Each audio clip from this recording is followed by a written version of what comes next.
Did you get it?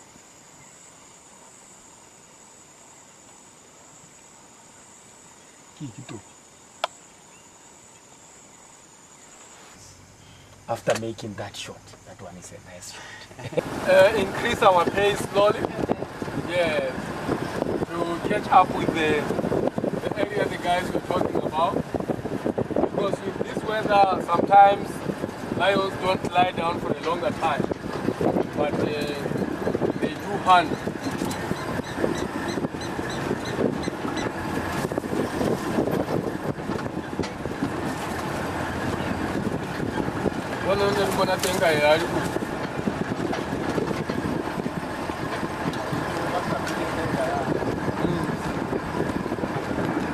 Some more hippos. It's a hippo day. Hello, hippos. How are you, hippos? And some bears there. Oh, look at that huge bird. It's a spare-winged goose. And then it has got the little ones which are called the white-faced ducks. White-faced ducks or whistling ducks.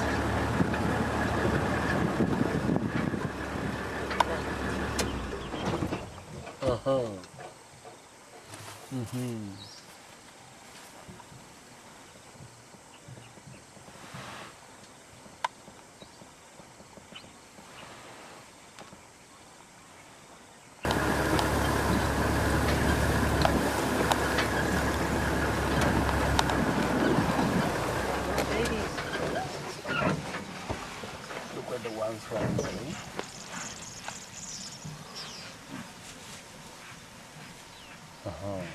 So it's very nice because when they stop, they are going to all faces, and that will give you a very, very nice shot. Trying to figure out what is going on. The structure, their structure of movement is like the guys will always be by the sides, while the females and the youngsters will be always in the middle for protection measures. The males will protect the whole head, the whole breeding head in the middle. And then the females will have their young ones throughout the year. They don't have a season, but they only have a peak season where most young ones will be dropped, like during the rainy season. That's why this one, he estimating that he's going towards his third year. He had his first twist and had the second one. Now he's trying the third twist. So he's almost 2.5 years. So the other one's 4, right? Yeah, that other one is close to 3. Coming in the back. There's an elephant following us at the back. He's just getting into the bush. Oh, man. Not a problem. With elephants, we're going to see a lot until we say we don't want to see elephants. Oh, really? Yeah. Of him is called an oxpecker. They're trying to pick up some ticks out of his body. They have got a symbiotic relationship called mutualism. Oh, tree is Eric. There we go.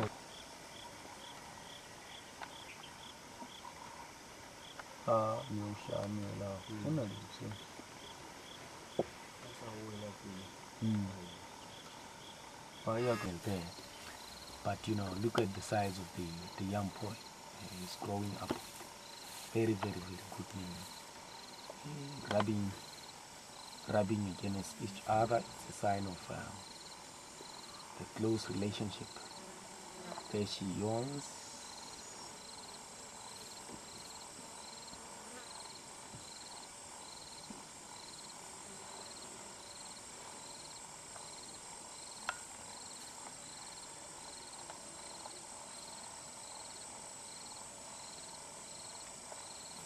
Standing up again. As a mother, bit by bit, she's checking. It's time. It's time they have to move around and hunt for something. And then by coming to the young boy, it's a sign showing him that stand up, let's go, man, let's go. And then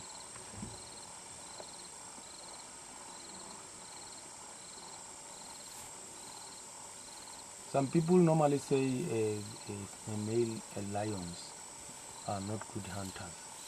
They are good hunters, it's only that they are designed to fight. Designed very big, and the stalking becomes a problem to them. Then they are spotted by a predator, by prey from a distance, and a prey will run away. But otherwise, the years taken by a young male by himself makes him to be the best hunter. Because if at all he is not a good hunter, they won't survive. Just after 2.5 years, the time they are chased away from the pride, up to a time they catch up and make, and fight away some other males from a pride to own one with some females. It's really, that's how they do their digging. Anything that is tougher, they do cut it with nails. So the trunk works like a hand, and the horns or the tusks will work like a chisel to chisel out some cambium layers of a tree or the barks. Then the trunk will act like peeling out and then eating. And just like I said, they try by all means to protect all the molars that they have. You see, they get grass, and then what they do is they shake it to remove the sand from grinding the teeth. And then after cleaning it, mostly the concentration is not to eat the root side, but to eat the side which is the top. Then he will cut the leftovers, he will throw down to avoid grounding. You see how he kicks? You can even hear the noise of him kicking. See how dusty it is.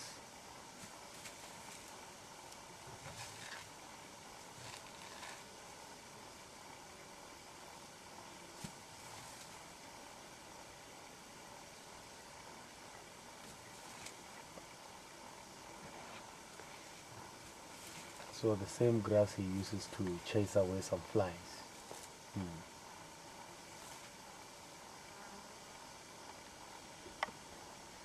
Anytime we are done.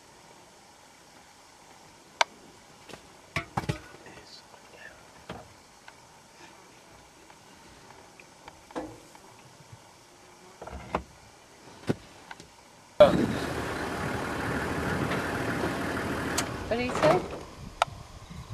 He was telling me that Eric is getting some pictures, a video. Oh, you didn't have to stop. This is We get to a place where we can't get towards them, then we'll turn back, and one of the good days we might come across them in the open area.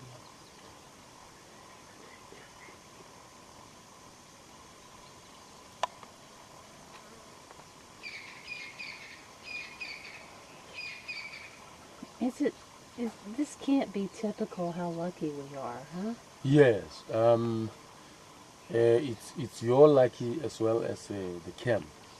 You know, a place where this camp is situated. Most of the guys around us are so much surprised when they know it has got a lot of concentration of most animals. Some guys will come hit the baby ones, the young ones.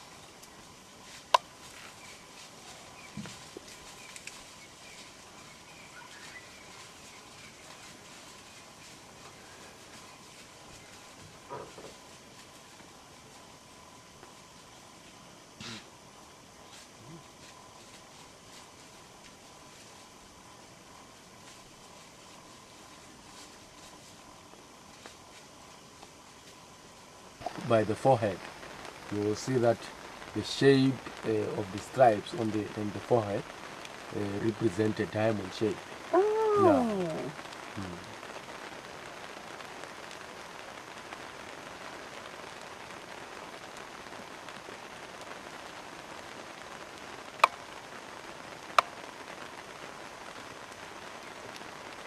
Boy, got some really good pictures of the zebras.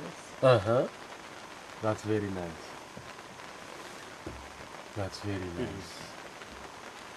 And when you look at that tree there, the green tree, there are some guys, the go-away birds on that tree. A tree to the right, Eric.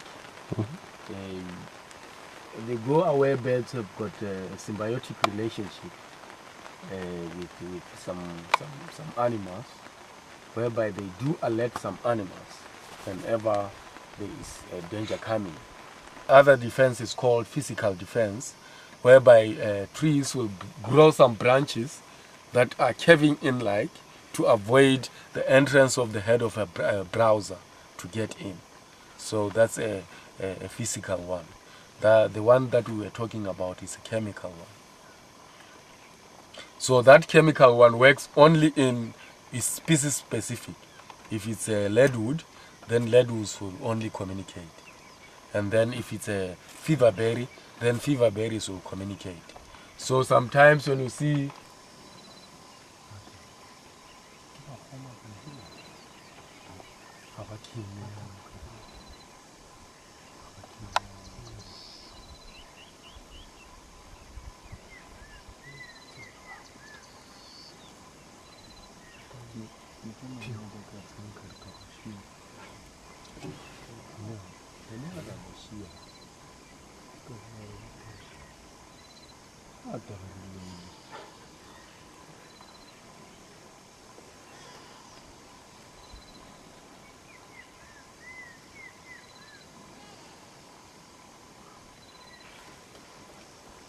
once, come on, my Come on. friend.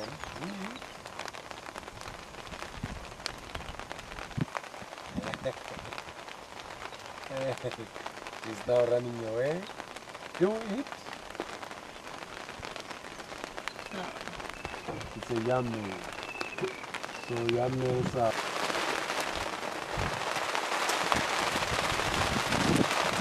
okay. It's one of the biggest bees.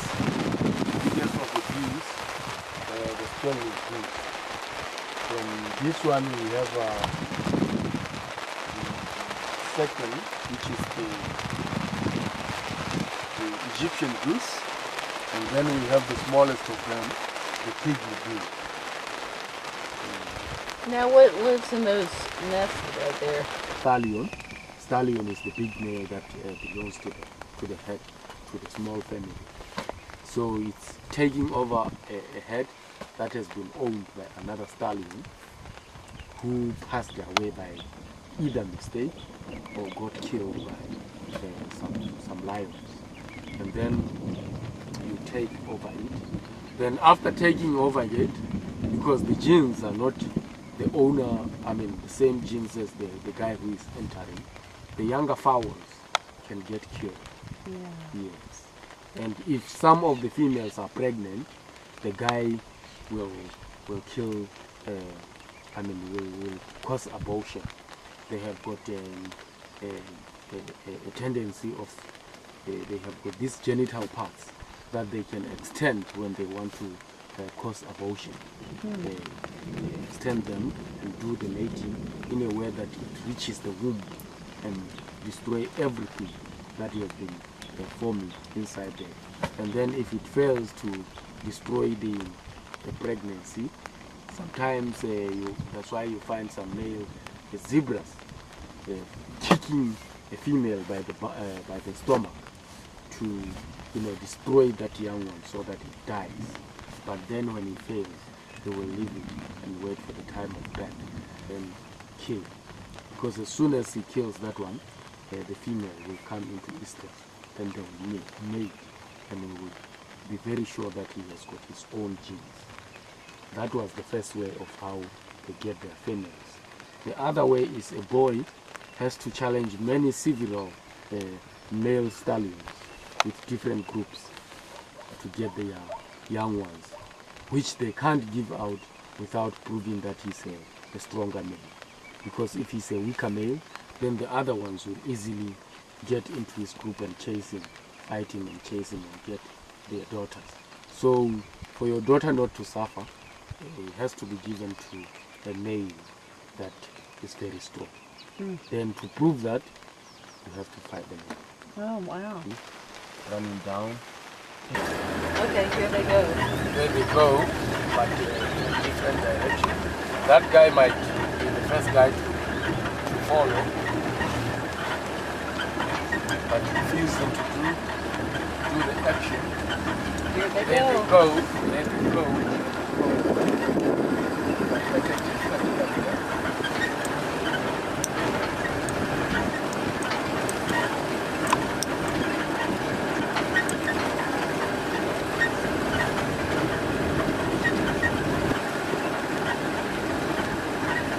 There they go. There they go. Jumping in water.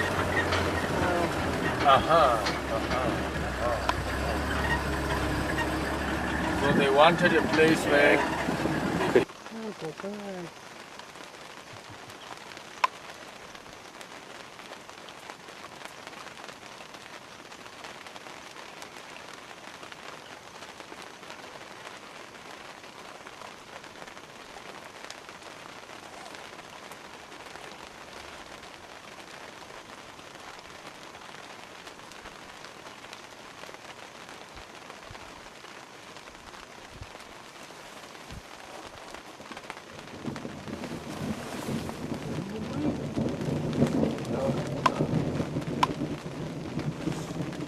come and be eaten. Flying again to try to catch something. They might come back to the same position. Going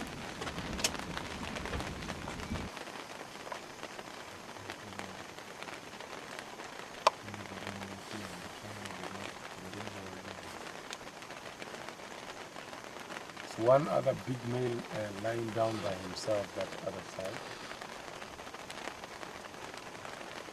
Their tusks, or horns, not tusks but horns, get very grayish because when born, they are born with some tufts of hair around the horn, which they lose due to fight. But females still have them because females don't fight. Males fight for dominance. So this is a female? This is a male. Thick horns, very tall, and darkens with age. But darkening sometimes depends on gene pools as well. Okay. Still filming?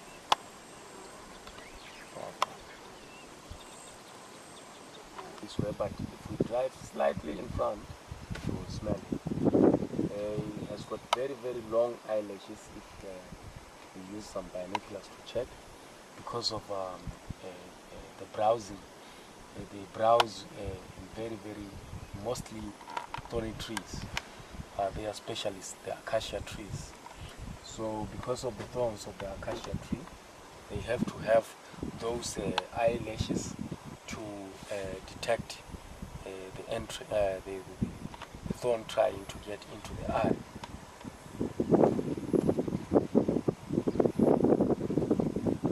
Hello, dear. One time.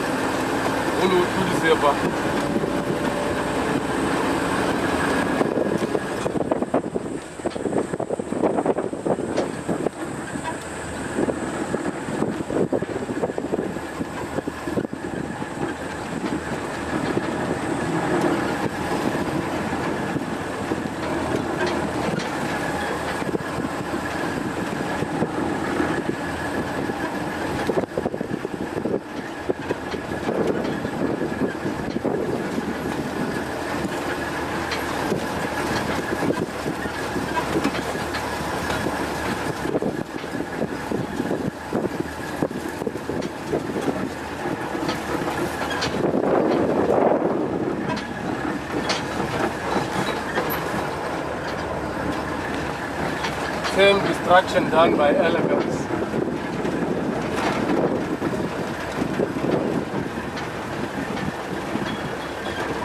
This is warthogs.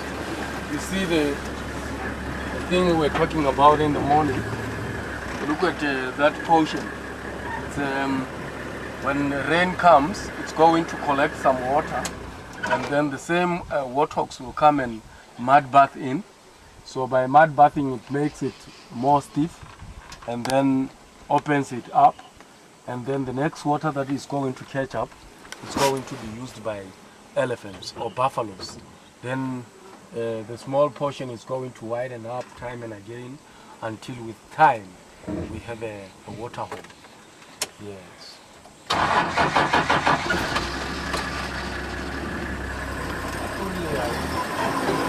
I better keep over there.